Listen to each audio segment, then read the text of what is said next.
Hi ಎಲ್ರಿಗೂ, ವರಮಹಾಲಕ್ಷ್ಮಿ ಹಬ್ಬ ಆಗಿರೋದ್ರಿಂದ ಇವತ್ತು ಕರ್ಜಿಕಾಯಿ ಮಾಡ್ತಾ ಇದ್ದೀವಿ. ಇವತ್ತು ಸ್ವಲ್ಪ ಅಡ್ಜಸ್ಟ್ ಮಾಡ್ಕೊಳ್ಳಿ, ನನ್ನ ಜೊತೆ ನನ್ನ ಗಿಣಿಗಳು ಸಹ ನಿಮಗೆ ರೆಸಿಪಿನ ಹೇಳುತ್ತೆ. ಮೊದಲು ಒಂದು ಕಪ್ಪಿಗೆ ಮೈದಾ ಹಿಟ್ಟು ಜೊತೆಗೆ ರವೆ ಮತ್ತು 2 ಟೇಬಲ್ ಸ್ಪೂನ್ ತುಪ್ಪ ಹಾಕ್ಕೊಳ್ಳಿ. ಎಲ್ಲವನ್ನು ಹಾಕ್ಕೊಂಡು ನೀಟಾಗಿ ಸ್ವಲ್ಪನೇ ನೀರು ಹಾಕ್ಕೊಂಡು ಕಲಿಸ್ಕೊಳ್ತಾ ಬರೋಣ. ಕಲಿಸ್ಕೊಂಡಿದ ನಂತರ ಹಿಟ್ಟು ಸ್ವಲ್ಪ ಗಟ್ಟಿಯಾದಾಗ ಸ್ವಲ್ಪ ಎಣ್ಣೆ ಹಾಕ್ಕೊಂಡು ಕಲಿಸ್ಕೊಳ್ಳೋದ್ರಿಂದ ಹಿಟ್ಟು ಸ್ಮೂತ್ ಆಗುತ್ತೆ. ಇವಾಗ ಅದನ್ನು ರೆಸ್ಟಿಗೆ ಬಿಟ್ಟರೆ ಫಿಲ್ಲಿಂಗ್ ರೆಡಿ ಮಾಡ್ಕೊಳ್ಳೋಣ.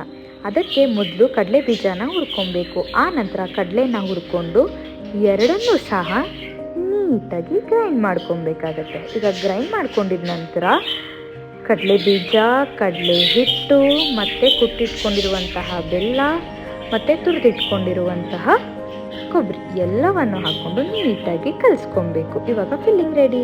ಬನ್ನಿ, ಇವಾಗ ಆಗಲೇ ರೆಸ್ಟಿಗೆ ಬಿಟ್ಟಿದ್ವಲ್ಲ ಹಿಟ್ಟು ತೊಗೊಂಡು ನೀಟಾಗಿ ಚಿಕ್ಕ ಸರ್ಕಲ್ಲಾಗಿ ಹೊಸ್ಕೊಂಡು ಕರ್ಜಿಕಾಯಿ ಮೋಲ್ಡ್ಗೆ ಹಾಕ್ಕೊಂಡು ಸ್ವಲ್ಪ ನಾವು ಮಾಡಿರೋ ಫಿಲ್ಲಿಂಗ್ನ ಹಾಕಿ ಒಂದು ಶೇಪಿಂದ ಬರುತ್ತೆ.